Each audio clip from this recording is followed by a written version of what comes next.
दर्शक बंधु ए पृथ्वी रे सबु परिवर्तनशील समय सह बदली जाए ऋतु ऋतु सह बदली जाए प्रकृति प्रकृति सह बदली जाती मनीष पीढ़ी पर पीढ़ी एमती अनेक किछि हेले किछि एमिति घटना थाए जहाँ बदली जाएनि किछि एमिति प्रकृति थाए जहाँ बदली पारेनि किछि एमिति स्वप्न और चिंताधारा थाए जहाँ मध्य बदली जाएनि आई सबको मिशाई जड़े केवल बदली नथिला सी थिला औरंगजेब। इतिहास रे औरंगजेब को ना आम समस्ते शुणी औरंगजेब को प्रकृति विषय आम समस्ते जानी किंतु प्रश्न उठे एते बड़ विशाल सैन्य बाहिनी अधिकारी एते बड़ विशाल भूखंडर अधिकारी एते बड़ विशाल दिल्ली सुल्तानत राजा सम्राट औरंगजेब अति साधारण स्तर रे केमिति होइथिला। औरंगजेब रो समाधि को देखिले यह एते बड़ विशाल ऐतिहासिक चरित्रर कबर होई पारे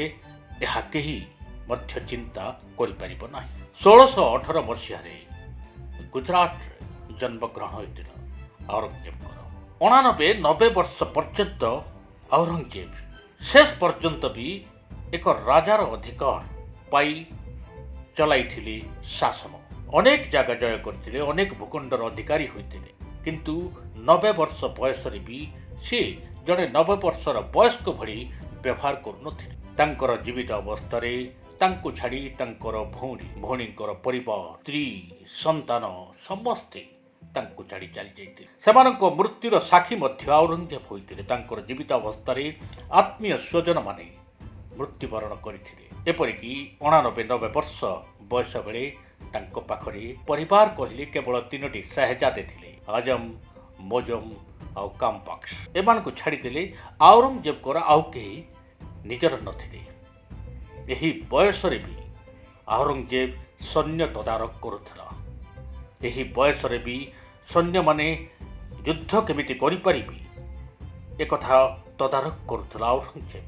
आश्चर्यर कथा एही बयस रे दांत पड़ी जाइथिबारु औरंगजेबर मुखमंडल विमर्श देखा जाउथिला। आखि गुड़िक भीतर को चली जाइथिला। लंबा धड़ा दाढ़ी एसबुर समीकरण औरंगजेब मुह को अति भयंकर कर देइथिला। अंटा पड़ी जाइथिला। एइथिपाई घोड़ा हाथी रे चढ़ी पारु नथिले भी 12 जन एक पालिंकी सबुठिको औरंगजेब को नेबा आनिबा करुथिले। राजा हबार स्वप्न देखिते कि औरंगजेब को पुओ बुढ़ा हो जाइथिले तथापि सिंहासन रु हटि नथिला औरंगजेब को शरीर। सबुठ बड़ कथा राति रे मध्य पालिंकी रे सवार होई से पहुंचुथिले सैन्य मानक ठिकाना रे। सैन्य माने राति रे सोईथिबा बेले भी से तदारक करुथिले कि सैन्य माने करुचंती कोन। एभली एक विचित्र व्यक्तित्व थिला औरंगजेब। प्रति मासरे 45 लाख टंकार कर असुल करुथिला औरंगजेब।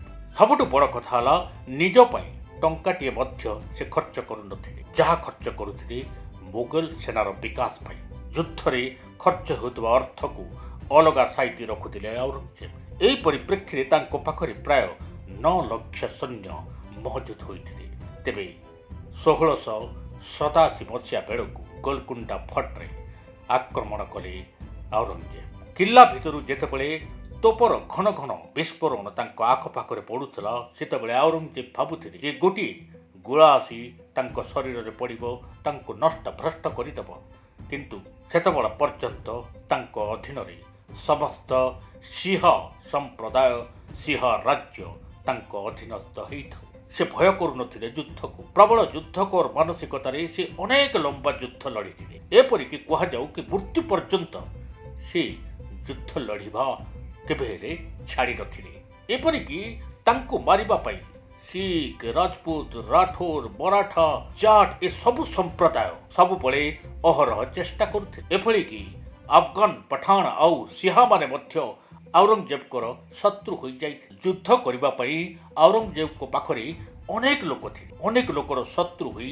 90 वर्ष पर्यंत भी पालिंकी रे बसी से युद्धर आदेश देउथिले। युद्ध क्षेत्र को मध्य जाउथिले। 1707 जनवरी रे तांको खबर मिलिला कि दक्षिण भारत रे मराठा माने आक्रमण आरंभ कर निजर विशाल सैन्य सामंत धरी से पहुंची गले दक्षिण भारत रे।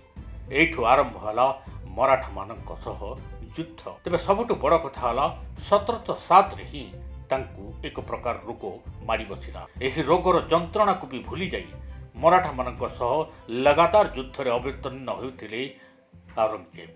କିନ୍ତୁ ପରେ ପରେ 31 ଜାନୁଆରୀ 1707 ବେଳକୁ ତାଙ୍କୁ ଲାଗିଲା କି ସେ ଆଉ ପାରିବେ ନାହିଁ। ଏଇଠାରୁ ପଛଘୁଞ୍ଚା ଦେଇ ଦିଲ୍ଲୀ ପହଞ୍ଚି ଯିବା ପାଇଁ ଔରଙ୍ଗଜେବ ଯୋଜନା କଲେ। ଖସି ମଧ୍ୟ ଆସିଲେ।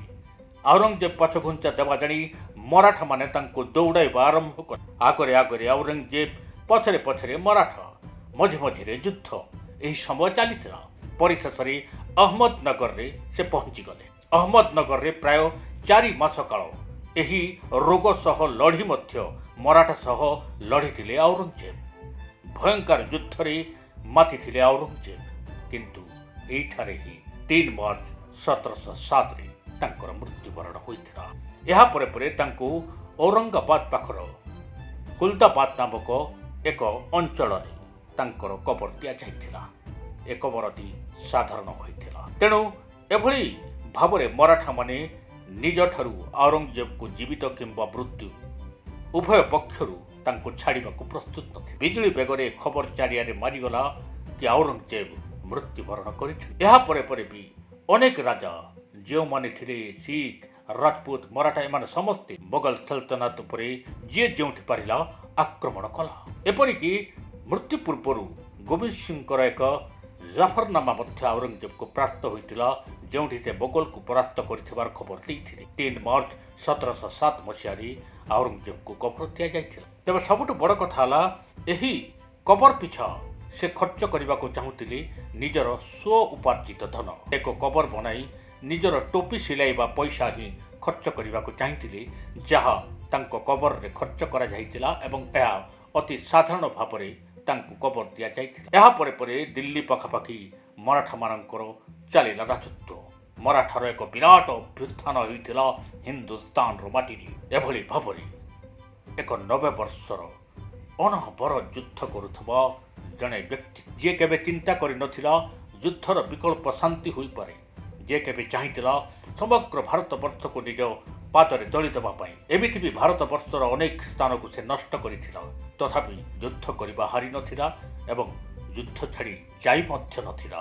ଆଉ ପରିଶେଷରେ ଏହି ଯୁଦ୍ଧରେ ହିଁ ପ୍ରାଣ ହାରି ଦେଇଥିଲା ଏକ ଚରିତ୍ର, ଯିଏ 90 ବର୍ଷ ପର୍ଯ୍ୟନ୍ତ ଯୁଦ୍ଧ କରିବାର, ସିଂହାସନରୁ ଓହ୍ଲାଇବାର କେବେ ବି ପ୍ରୟାସ କରିନଥିଲା। ଆଉ ସେ ଥିଲା ଦୁର୍ଦ୍ଦଶ ରାଜା ଔରଙ୍ଗଜେବ। ଘରେ ଟେନସନ, ବାହାରେ ବି ଟେନସନ। ପୁଅର ଚାକିରି ପାଇଁ ହଉ, ଝିଅର ବାହାଘର ପାଇଁ ହଉ, ଘରେ ଅଶାନ୍ତି, ମୁଣ୍ଡ ଉପରେ ଋଣର ବୋଝ, କୋର୍ଟ କଚେରୀ ମାମଲା ଆଉ ଜମି ଜମା ବିବାଦ, ଏ ସବୁ ଭିତରେ ଆପଣମାନେ ଘାଣ୍ଟି ହେଉଛନ୍ତି ନା? ଏହି ସବୁ ଟେନସନରୁ ମୁକୁଳିବାର ରାସ୍ତା ଖୋଜୁଛନ୍ତି କି? ଜାଣିବାକୁ ଚାହୁଁଛନ୍ତି ଆପଣଙ୍କ ସମସ୍ୟାର ସମାଧାନ କେବେ ଏବଂ କିପରି ହେବ? ଦେଖନ୍ତୁ ଭାଗ୍ୟଚକ୍ର। ଆପଣ ସମସ୍ତ ପ୍ରଶ୍ନର ଉତ୍ତର ପାଇପାରିବେ ଆମ କାର୍ଯ୍ୟକ୍ରମରେ। ଭାଗ୍ୟଚକ୍ର ପ୍ରତି ମଙ୍ଗଳବାର, ଗୁରୁବାର, ରବିବାର ରାତି 9ଟାରେ କେବଳ DTV ଓଡ଼ିଆରେ। DTV ଓଡ଼ିଆ ଦେଖିବା ପାଇଁ ସବସ୍କ୍ରାଇବ୍ କରନ୍ତୁ ଏବଂ ବେଲ୍ ଆଇକନ୍କୁ ମଧ୍ୟ ଦବାଇ ଦିଅନ୍ତୁ।